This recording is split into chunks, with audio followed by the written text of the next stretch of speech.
Bonjour à tous, que la grâce de Dieu soit avec nous en ce matin. Nous remercions le Seigneur pour sa fidélité envers chacun d'entre nous. Bienvenue dans la matinale. Prions le Seigneur.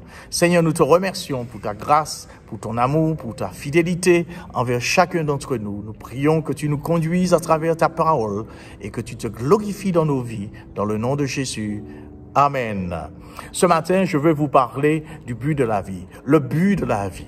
Quel est le but de la vie? Voilà une question existentielle qui a fait couler beaucoup d'encre, car depuis des siècles, penseurs, écrivains, théologiens et scientifiques, voire même simples citoyens ont cherché à y répondre sans pour autant apporter une réponse satisfaisante. Nous autres chrétiens serions tentés d'affirmer que le seul but de la vie est de faire la volonté de Dieu, et nous aurions raison de le dire. En effet, Dieu ne commande-t-il pas à tous les hommes en tout lieu de se repentir afin d'obtenir la grâce, le privilège d'être un enfant de Dieu? Actes chapitre 17, versets 30 à 31. Mais qu'est-ce au fait être un enfant de Dieu? Laissez-moi vous raconter une petite histoire. Karl était un homme très riche qui possédait une grande propriété. Un de ses passe-temps favoris était de monter à cheval à travers la vallée et de regarder tout ce qu'il possédait et de se féliciter de sa grande richesse. Un jour, alors qu'il était monté sur une des collines bordant sa propriété, il aperçut Hans, un de ses commis fermiers. C'était l'heure du déjeuner et Hans avait dressé une petite table à l'ombre d'un arbre et se préparait à manger. Mais avant d'engloutir son repas, ce dernier inclina la tête, joignit ses mains et pria, remerciant Dieu pour sa nourriture. S'étant rapproché, Karl regarda l'homme en prière et regarda son repas. Ce n'était qu'un crouton de pain et un morceau de fromage.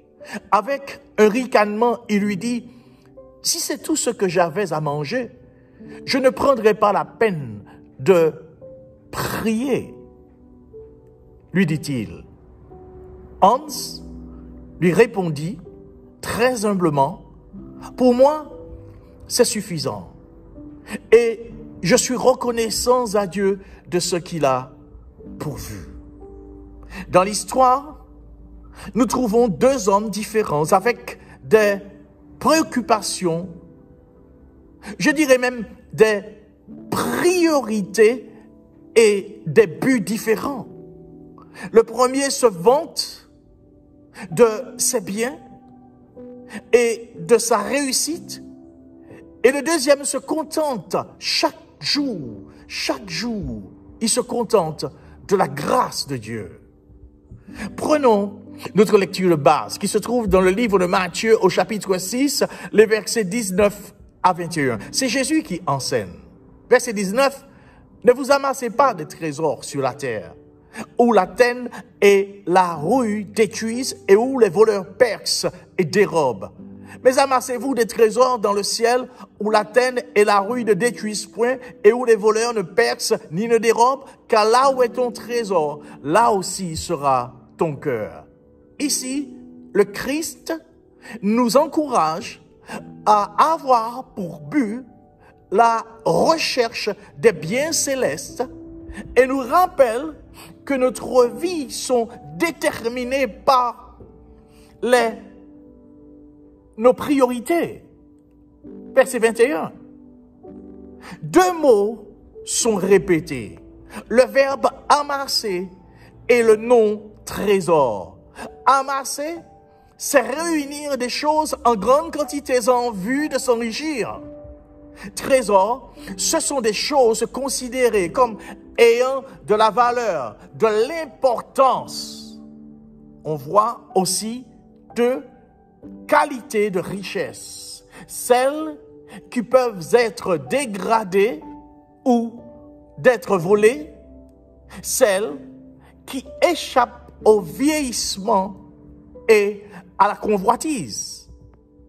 Dans l'histoire, Karl est celui qui possède de grands biens, aime se promener à cheval et se vante de ses richesses. Visiblement, frères et sœurs, il n'a pas besoin de Dieu car il possède tout ce qu'un homme peut désirer ici-bas. Il est un homme riche. Il est aussi une personne hautaine et moqueuse, égocentrique et méprisante, orgueilleuse et suffisante, égocentrique, égoïste et avare, qui cherche à dominer, à se faire voir la reconnaissance et la gloire. C'est la personne du verset 19, car sa priorité est de réussir matériellement sa vie. Son but est d'amasser les richesses terrestres et manifester les désirs de la chair. Or, ceux qui vivent selon la chair ne sauraient plaire à Dieu. Romains chapitre 8, verset 8. Hans est un simple employé agricole qui ne possède que son modeste repas et les vêtements qu'il porte. Peut-être que la petite maison qu'il habite est à son employeur. Tout ce que l'on sait, c'est qu'il se contente de peu et est heureux, est respectueux et humble, reste soumis et humble, est un homme de prière, de foi et d'humilité. Mais il se distingue surtout par le fait d'être reconnaissant envers Dieu, de ne pas se laisser influencer ni séduire par les richesses de la terre, d'accorder à Dieu la prééminence dans sa vie, de vivre selon Dieu. Il ressemble à la personne du verset 20 qui recherche les biens célestes. Sa priorité, c'est de garantir la vie éternelle en construisant une véritable relation avec Dieu, intimité profonde avec l'Éternel. Car ceux qui sont à Jésus-Christ ont crucifié la chair avec ses passions et ses désirs. Galates chapitre 5, verset 24. Ces hommes ont amassé des richesses, des trésors. Mais les qualités et les répercussions sont différentes. Pour Karl, ces trésors sont sans valeur spirituelle et ne lui permettent pas de rentrer dans le royaume de Dieu. Pour Hans, investi dans des trésors, des priorités, des qualités dignes d'un enfant de Dieu qui lui ouvre les portes du ciel. Deux choix s'offrent à tous les hommes, mes frères et sœurs. Deux chemins se présentent à tous, lequel suivre. C'est comme le Deutéronome, le chapitre 30 et le verset 19. Dieu dit, j'ai mis le chemin de la vie devant toi et le chemin de la mort. Choisis la vie afin que tu vives. Le chemin de Karl, c'est l'impudicité, l'impureté, la dissolution, l'idolâtrie, la magie, les inimitiés, les querelles, les jalousies, les animosités, les disputes, les divisions, les sectes, l'envie, l'ivrognerie, les excès de table et des choses semblables. Galates chapitre 5, verset 19 à 21. Et nous conduit toutes ces choses à être séparés de Christ, déchus de la grâce. Le chemin de Hans a pour fruits, l'amour, la joie, la paix, la patience, la bonté, la bénignité, la fidélité, la douceur, la tempérance et conduit à la vie éternelle. Pour conclure ce matin, le cœur s'attache à ce qu'il aime. Si notre cœur cherche les valeurs du ciel, nous sommes enfants de Dieu. S'il s'appuie sur les plaisirs du monde, nous sommes gens de ce monde. Amasser des trésors dans le ciel, c'est le résultat de notre fidélité à Christ, qui est lui-même notre grand trésor sûr et incorruptible. Alors, le but de la vie du chrétien sont la confiance en Dieu, la dépendance au Père et la recherche permanente des valeurs célestes, frères et sœurs. Marchez selon l'esprit et vous n'accomplirez pas les désirs de la chair, car la chair a des désirs contraires à ceux de l'esprit et l'esprit en a de contraires à ceux de la chair. Ils sont opposés entre eux, afin que vous ne fassiez point ce que vous voudriez. Galates, chapitre 5, versets 16 à 17.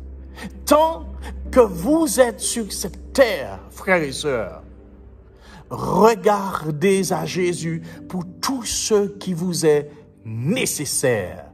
Jésus-Christ est tout.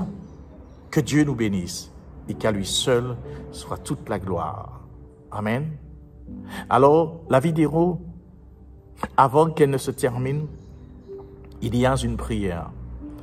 Si vous n'avez pas encore fait la paix avec Dieu, vous n'avez pas encore donné votre vie au Seigneur, vous pouvez faire cette prière avec tout votre cœur et sincérité, et vous deviendrez un enfant de Dieu. La vidéo aussi, vous pouvez la partager avec vos amis, avec des personnes qui ne connaissent pas encore le Seigneur.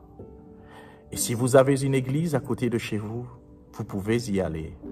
Autrement, si vous n'avez pas d'église, nous ferons le plaisir de vous accueillir à l'église du Nazaréen.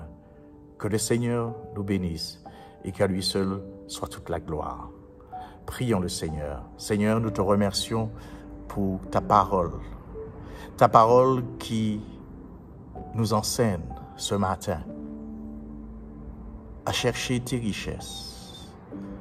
Ta parole qui nous enseigne, Seigneur, que tu as mis pour nous en réserve les plus belles et les plus grandes bénédictions. Nous voulons garder nos yeux fixés sur toi. Bénis-nous et fortifie-nous. Conduis-nous à travers ce jour et fais-nous du bien dans le nom de Jésus. Amen. Que Dieu vous bénisse et passez une bonne journée sur son regard. Au revoir.